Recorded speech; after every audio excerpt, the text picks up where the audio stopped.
300 and a member of the International Socialists Canada.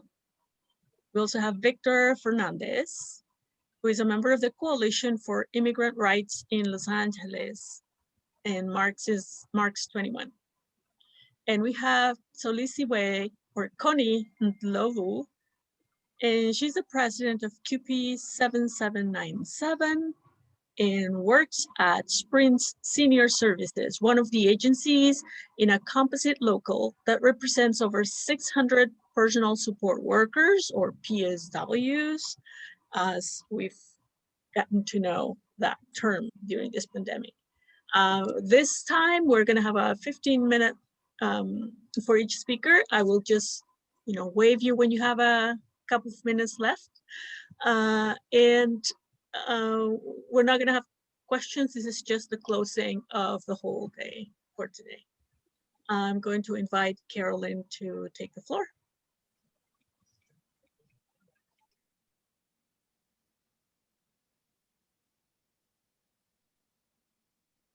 Okay, comrades and friends, we're living in an extraordinary era.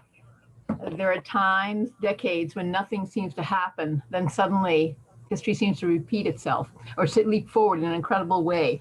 I radicalized in the late 60s and 70s when everything seemed to quickly change. A small Asian nation with the support of an international anti-war movement defeated the strongest imperialist nation on the globe.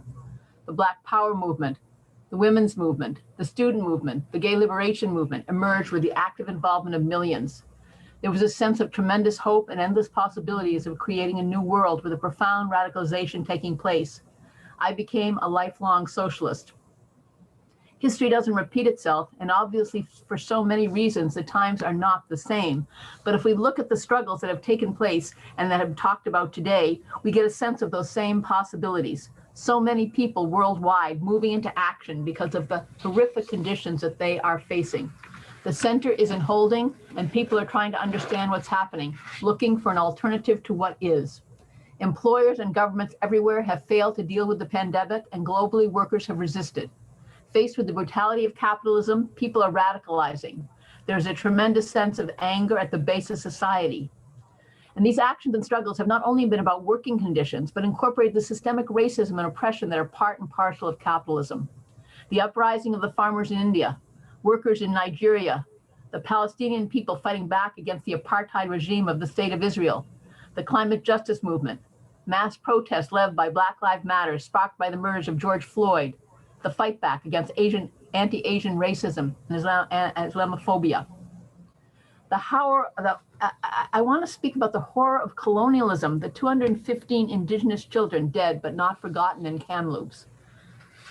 The incredible session that I just came out of that Merv King, an Algonquin activist and steelworker, and Michelle Robidoux of the IS did, examining the origins of anti-Indigenous racism that exists today, the fightbacks that are taking place for Indigenous sovereignty and climate justice, and in putting the blame on the capitalist system squarely that has for centuries tried to destroy the culture and identity of the First Nations taking their land and water for profit. And there's been a sea change just in these last few days, I think, since the discovery in Kamloops. Now this session, as well as others on worker struggles and the key role of the working class in making change, the depth and breadth of the fight against anti-Black racism, and the theory and practice of Marxism were all inspiring and brought hope for the future. And the question is, what do we do now? There is a very real battle going on, and the outcome is not assured. There's a profound polarization taking place, as we saw on January 6th in Washington, D.C., when the Capitol was attacked by Trump supporters. The far right is organizing, and when we have seen totalitarian governments in Brazil, the Philippines, Hungary, Poland, so many are. Scapegoating is rampant, trying to turn people away from the real enemy, global capitalism, and against each other. The joblessness, the economic insecurity, the anxiety about what the future may hold draws many people to the right as well as to the left. We have been living through a devastating pandemic, which magnifies all the inequalities and injustices that exist and has caused tremendous suffering and dislocation. It is a very challenging time. We have to understand the political dynamics at play. As the International Socialist Tendency and Alex Klinkos put forward earlier, if people were here at that time to hear, COVID has dominated politics and many eyes are looking only at it. But there is a triple crisis. We cannot understand the COVID pandemic in isolation. We have to look at the broader economic and ecological disorder, both of which reflect long-term tendencies which feed each other. COVID did not appear out of nowhere. Capitalism's long, depressive phase does not simply generate repeated economic crises, it also pushes capitalism to make even further incursions into the fragile ecosystem, totally disrupting it for the sake of profit and spreading viruses such as COVID. The ecological crisis, in turn, increasingly damages the capacity of capitalism to reproduce itself through the disruption of weather patterns, the famines, the fires, the floods that we've been seeing that devastate the lives of so many in the developing world and in North America as well. The pandemic draws together these two long-term tendencies. And of course, racism is totally intertwined with all of this and comes to the fore even more viciously through the triple crisis we are living through. And though it is in crisis, capitalism is still unrelenting in its attacks. And the severity of the crises that confronts it encourages sections of the ruling class to mount even more brutal assaults, lashing out as we saw in the attacks on Gaza, the arrest of dissidents in Belarus, Hong Kong, the police murders, the attacks on workers and migrants, allowing so many to become sick and die during the pandemic. Low-income, racialized communities continue to be under-resourced with low numbers of vaccination centers and high rates of infection. And it is still the frontline essential workers, mostly women and racialized, who are most at risk. And where they can, they try to use a growing far-right movement to sustain this assault, as we have seen. But we've also seen the way forward in the inspiring struggles we have talked about throughout the conference. And the key for us is to continue organizing stronger fightbacks on the ground in the united fronts that we are part of in the movements for change. What we do now will have impact today, but also on what will happen as the virus continues to ebb. We know the fallout from COVID losses are being dumped on the backs of workers and the poor, and this we cannot allow, and we will not allow. We have to continue to build the confidence of ordinary people to join together and fight back, always stressing unity, not allowing the tactics of divide and rule to prevail. We have to be part and parcel of the growing movements. This is where people are radicalizing, fighting back, and looking for answers. In North America, though most union leaders have been unwilling to take action, there have been thousands of wildcat strikes, walkouts, sickouts by bus drivers, postal workers, teachers, dock workers, and others throughout the pandemic. A week ago, members of the International Longshore and Warehouse Union refused to unload an Israeli ship in Oakland in solidarity with Palestinian struggle. In my union, the United Steelworkers, there are 2,600 miners off the job in Sudbury, Ontario against Vale. Another 2,500 struck in northern Quebec against ArcelorMittal, huge multinationals. And other workplaces on the picket line in this province like Wine Rack, and a tough strike in my own local by immigrant women in a manufacturing plant. I've been there every day as local union president, and IS members have been regularly on the line, known as the Socialists, with our solidarity and our socialist workers, supporting these low-income women against a profit-making company that we call pandemic profiteers. The resistance has been, for the most part, organized and led by workers themselves, voting down tentative collective agreements or organizing walkouts. The pressure from below has had a real impact. The role of socialists is to build the confidence of people in unions and movements to take action on their own behalf. This is incredibly important today, but we also need to do more. The heart of Marxism is the concept of the self-emancipation of the working class in all our diversity. Workers, if we use the collective strength that we do have the capacity to overturn capitalism and the racism, sexism, homophobia, ableism, all the exploitation and oppressions that it maintains. But we have to be organized to do it. Revolutionary socialism, its theory and strategies, can bring tremendous hope for the future. And that's why we also need to build a strong current of socialist activists in the growing movements. In the 1960s, as I mentioned, and before that in the 1930s, broad-based campaigns took on the excesses of capitalism, but they also brought so many into socialist organization with the goal of fighting for reforms in the here and now, but also fighting for a socialist future. We have to take advantage of the times we are living in and bring that same hope and inspiration to those in struggle today, stressing that there is a way forward, that ordinary people have the collective strength to take on this system and win. The ideas of revolutionary socialism can equip us to do that, exactly that. I spoke recently at a memorial of an older friend, a socialist. He said that he became aware of socialism in the 1950s by happenchance, coming upon a socialist bookstore as he walked down Yonge Street in the middle of the city of Toronto, and it changed his life.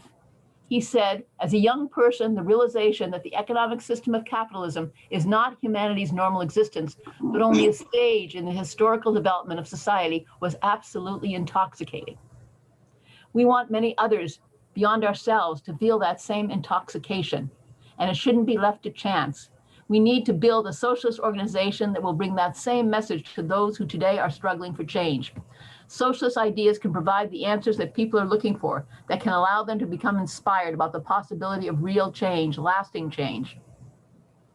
Our task is to continue to involve ourselves in building these important struggles and help shape the ideas that guide them, but at the same time ensuring that in the process we build a socialist current and a larger revolutionary organization which can attract others to the struggle for a socialist future. That alternative can only come from fighting the capitalist system as a whole as we continue to fight its excesses. And we hope that you found this conference today engaging, dynamic, and the discussions full of ideas of how to struggle and how to win, and that you've allowed yourselves to be inspired about the possibilities before us.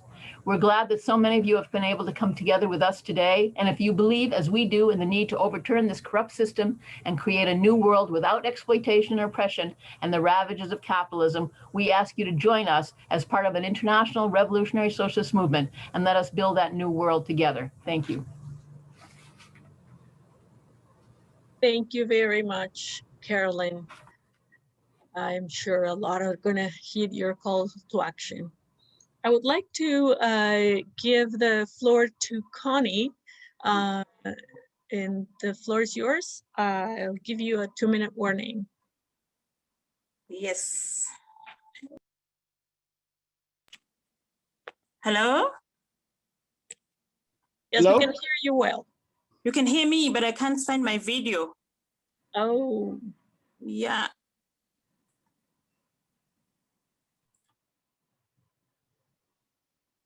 can you click on the, oh, there you are. We can see you now. But you're muted.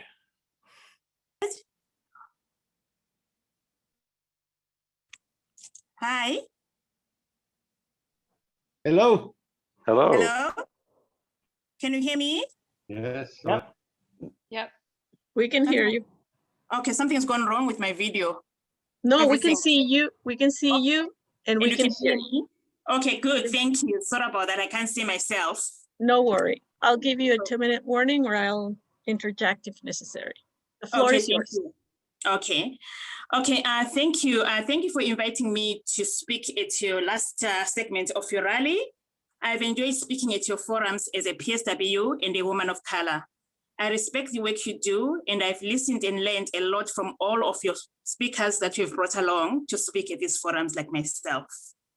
Today, I want to say global solidarity, international solidarity of the labor movements or unions of all stripes must stand together, united, and fight for fairness and equal rights of all workers. If you look very closely, many jobs now all over the world, not only for PSWs, have become precarious with poverty wages and no benefits.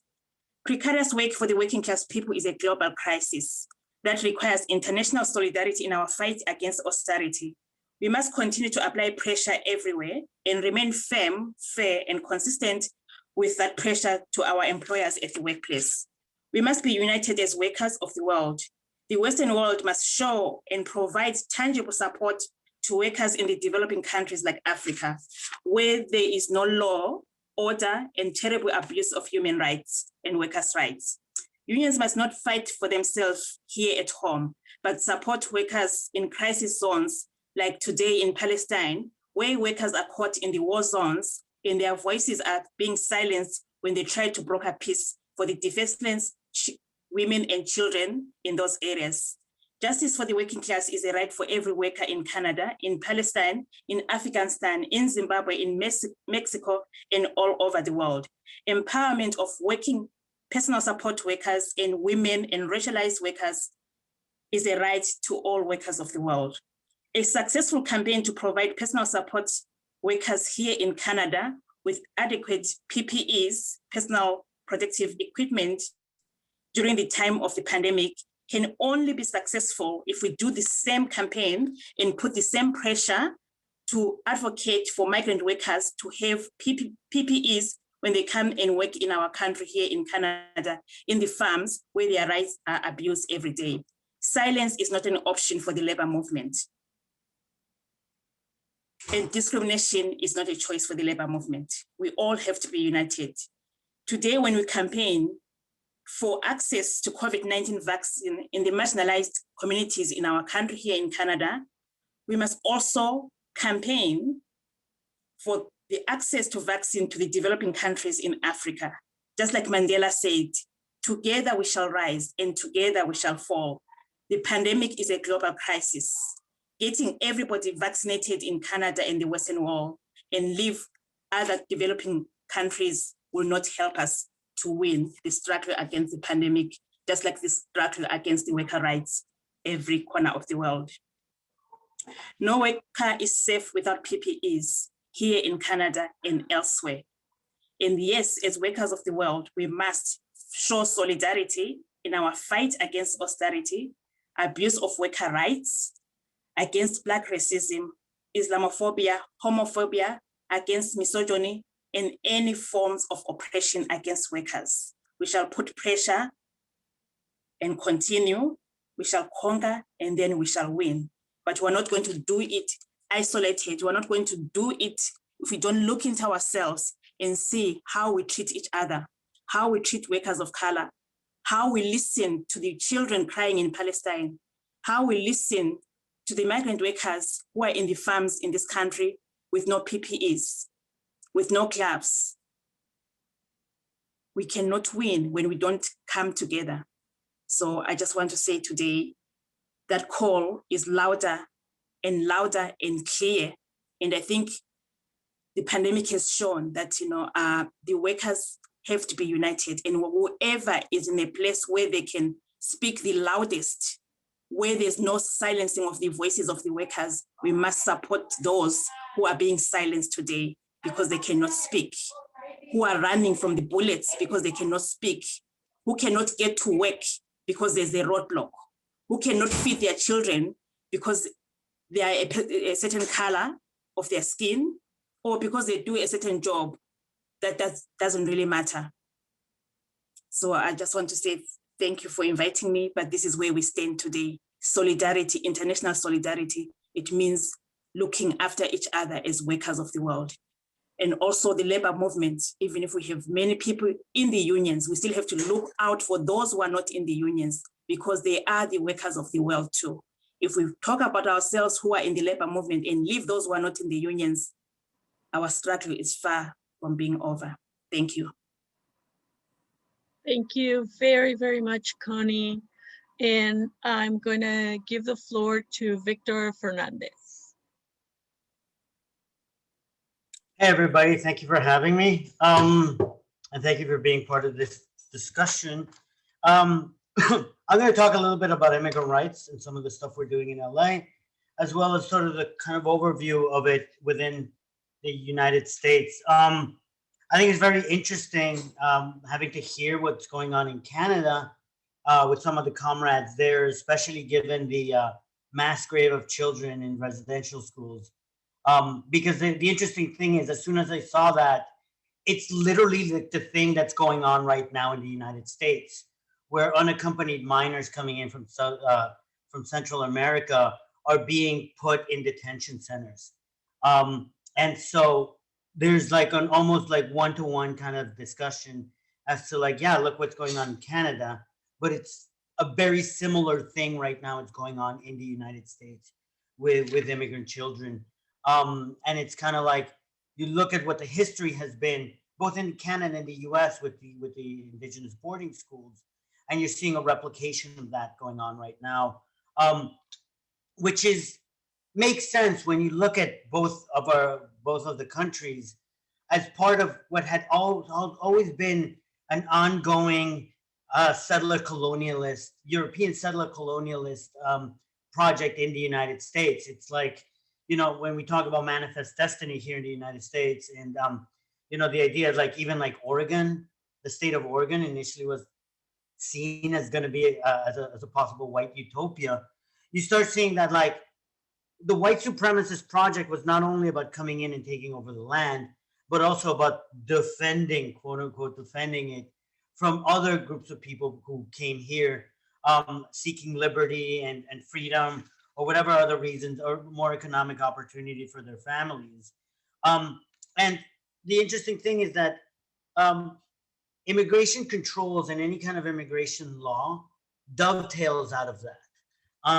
So in the 1920s, when like the modern immigration system was created in the United States, it was explicitly created in order to keep the demographics of the country the way they are. In other words, keep the United States white. I mean, if the colonialist project was to kind of create a sort of white country in the United States, and they killed a bunch of people in order to do that, well, they're going to have to keep it going with certain immigration controls, and they were open about that. I think it's interesting when you look at places like Argentina, who they realized the same way as any other kind of colonialist project was that they would want to kind of bring in immigration from countries that were seen as positive, like Northern Europe, and try to stop immigration from almost everywhere else, even including Southern Europe back in the day. That obviously has shifted, but those are the basis for immigration control laws. And I think it is important now, with people are questioning the sort of colonialist project of what is the basis of our own countries, because of indigenous movement, because of Black Lives Matter, because of all these other kind of movements that are beginning to question that immigration and immigration controls are also part of that kind of discussion and tying it into that. But I think as socialists, we also need to kind of just add to that it's not only about racism, it's not only about a colonialist project, but it's about the fact that immigrants in this country present a sort of second class of people and second class of workers that have been purposely created in that second class in order to be hyper exploited. And understanding that both racism is used as a way to kind of cover for that, but also as a way to kind of further that kind of exploitation. So that it's not only about racism, but it's also about dividing the working class amongst itself. And that is very, very important right now when we're looking at both what the Trump administration kind of stood for, sort of that open and naked racism, as well as what the Biden administration stands for, that hidden kind of racism. Because in the end, it's very interesting, it's very telling that when Kamala Harris went to Guatemala and said, "Do not come here," that wasn't, and the Democrats were like, "Oh, that was a mistake," or they were trying to play it off. But that's been the case. I mean, I remember Hillary Clinton, when the children were coming in and she was running for president, she said, "Send them back." So it's been part and parcel of the Democrats. And it's the Democrats that are actually continuing this kind of project, because capitalism needs it. Capitalism needs a second class layer of workers so we can maintain profitability. It also needs it because the more and more that capitalism is facing these crises, the more and more that people are getting angry, especially about this insane wealth disparity that we have in this country, the more they need to blame it on somebody else. And so therefore, that's why you're seeing this huge ratcheting up of anti-immigrant and xenophobic attacks that are happening here, especially with Asian American AAPI members of the community who are being attacked because of this whole fear mongering that's happening as a result of the pandemic. But also you're seeing more and more kind of racist showings against other people of color, and especially people that are immigrants. And so capitalism needs it. And both the Republicans and the Democrats who serve capitalist interests are going to keep on pushing it further. So what we're having right now in the United States is this kind of situation where on one side, you have people that have a certain belief that the Democrats might make some change when it comes to immigrant rights, while the Democrats are actually not making any significant change. And that's done on purpose. So when Biden first came into office, he put forward a very good, I mean, it's not a great immigrant, but to the level of like mainstream politics, was actually a pretty good immigration reform. It had its issues, but was way better than almost anything that we've seen in a while. He said, we're going to try to pass this and we're going to try to put this in the House. While at the same time, many people thought, well, you know, it's a pie in the sky thing. It's mostly aspirational, but it was done as a way to kind of symbolically say, I'm on the side of immigrants and immigrant rights activists. Well, at the same time, he has actually continued the use of detention centers. He's opened up new child detention centers. But at the same time, he has also made some small positive changes, but also some very symbolic kind of changes that have actually not accomplished anything while still continuing very pernicious Trump era policies. So the best example is Title 42. Title 42 was a law that was actually put in place by the CDC as a result of the pandemic that said that people from the Mexican border could not come into the United States. So what's going on is that two things happened. One was the Trump remain in Mexico policy, which meant that asylum seekers who had the right to come into the US and seek asylum and stay here while they had an asylum case, Trump said, you can't come into the US, you got to remain in Mexico, which is illegal. And so there was the remain in Mexico policy. At the same time, you had this Title 42 because of the pandemic that said, because of COVID, we can't bring in people from Mexico into the United States, even if they're seeking asylum. So you had two laws in essence doing the same thing. So what does Biden do when he gets into office? He gets rid of the remain in Mexico policy. He's like, yeah, this is messed up. We're not going to do it. Great. That seems like a great thing Biden did for immigrant rights. But he kept Title 42, which in essence means that by getting rid of remain in Mexico, but not getting rid of Title 42, you didn't do anything. But then again, he just gets seen. And so they're playing this hypocritical game in which they're trying to show that they're on the right side for immigrants, but they're actually making things worse.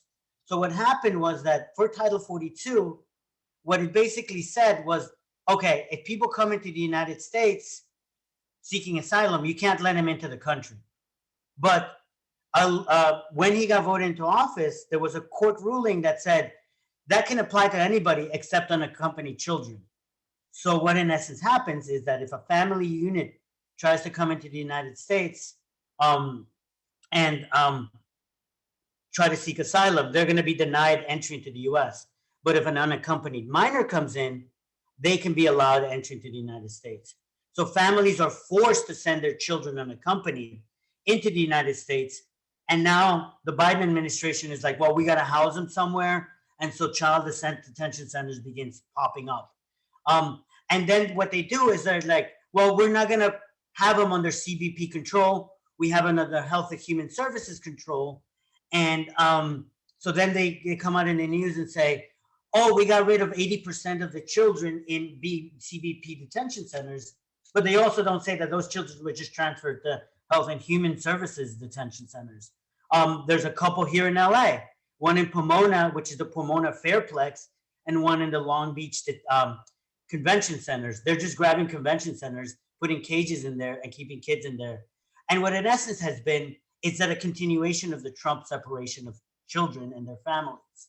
And when you look at what was going on with the boarding schools, with the detention centers for the Japanese, the internment camps, you see a continuation by the ruling class, both the Democrats and Republicans, to keep on going of this kind of system of attacking immigrants. And it's an important thing that it needs to do. So what is the role of us as socialists and as people fighting for the rights of immigrants? I think the first thing is that we do need to start calling out the hypocrisy of the Biden administration and calling out these little shell games that they do. Because the unfortunate part is that it actually has an effect, not only on liberals and the immigrant rights movement, but on the left in the immigrant rights movement, and even the socialist left on the immigrant rights movement. Because it effectively actually helps to work to demobilize the sections of the immigrant rights movement. Why? Because they're the game that they play is like, look, we're going to do a big immigration reform. Don't speak out. Don't do anything. You know, we're doing some of these things to pacify the Republicans, but in the end, we're going to get immigrant rights, and that never comes. That's exactly what the Obama administration did. And I think that's the importance of socialists in the movement. It's the importance of why anybody who's not a socialist should be a socialist. Because we don't fight reforms and we don't fight these fights just because of a moral reason, like, oh, it's a good thing to do it. We know it's a good thing to do it. We fight it because we understand the importance of immigrants and immigrant rights in actually helping to overthrow capitalism, in questioning what capitalism does, and in actually understanding that immigrants are not these defenseless group of people that are just hyper exploited. No, they are actually a key and important group of people that have organized and actually organized as a fighting force, like we did in 2006. They can actually bring this system to a halt, like they did in May 1st, 2006, and force this government to do the things that working class people need. And that's why I think like the nexus of immigrant rights is important in socialist circles. And I think that's why the reason of our involvement in immigrant rights and flipping the script on this and showing how what the Biden administration is doing is inherently what they need to do in order to keep propping up capitalism, and why we need to fight for immigrant rights to kind of undermine that system of both hyper exploitation, undermine the system of white supremacy, undermine that system of colonialism, all in one fell swoop, and find solidarity with other groups that are also fighting that kind of system, whether it be, you know, in union movements, whether it be in the environmental movement where we're talking about indigenous rights as well, or, you know, in Black Lives Matter, who also are facing a group of people that are being incarcerated because of the, you know, of the sort of mass incarceration system that we have in this society, that immigration incarceration is a part of it. So joining forces with an abolitionist movement like that. And the interesting thing that's happened here in the United States is that more and more our immigrant rights movement is also being seen as an abolitionist movement. So I think what's going on right now is that the openings and political openings are there for more people to sort of really open themselves up to socialism, to open themselves up to these ideas of an anti-capitalist and anti-colonialist struggle, and large solidarity among the movements. But what as we as socialists need to also do is to help organize on the ground to be able to actually reinforce the movements, to grab only to these ideas, not only as a method of symbolic fight, but also as a real fight from the bottom up and organizing in these struggles. And that's one of the things we're doing here in the US and LA with the Alliance to Defend Immigrants. We're trying to organize a core of activists who understand an anti-capitalist immigrant rights movement and really bring people around the idea of this larger fight that we need to do from the bottom up, to not believe the failures of electoralism. And that has been an unfortunate part here in LA with other socialist groups. I'm not going to mention them by name, but they rhyme with DSA, and who have looked at immigrant rights movement not as a sort of fight of a hyper exploited section of the working class that could be explosive and could have a lot of power, but it's just another kind of struggle that the liberals rule over, and we just take the cue from them. And the liberals and nonprofits who have a large section of the immigrant rights movement are only just as willing to do what the Democrats let them do. And some of them are willing to be okay with detention centers here in LA, and sort of saying that all we really need to do is go in there and volunteer and make sure the kids are okay, without really questioning how this is just an indirect way in which Biden administration is separating children, or continuing other kind of things. But I think that's the role of socialists, to come in and say, hey, look what Kamala Harris is doing by telling people to stay away, especially by what we've done in Latin America, is just part and parcel of what capitalism is. And we need to figure out ways in which we organize and fight. And is it going to be easy? Hell no. If there's one thing I've learned about being socialist, is that it's not easy. And it's one of the hardest things to do. But you know what? It's the only thing that's ever made change. And it's the only thing that if nobody else does it, it's not going to get done. So it's only going to get done if we organize ourselves and we're the ones that do it. And I think that we should be grateful that we found other people that think like us and that we're willing to organize and be together with them, because that's where real change comes from. So thank you. Thank you. Thank you very, very much to all three of the speakers and to all the speakers from all of the other sessions and for everyone here to attend. I'm glad to be at the closing moment of this edition of Marxism. I'm going to pass it to Sid.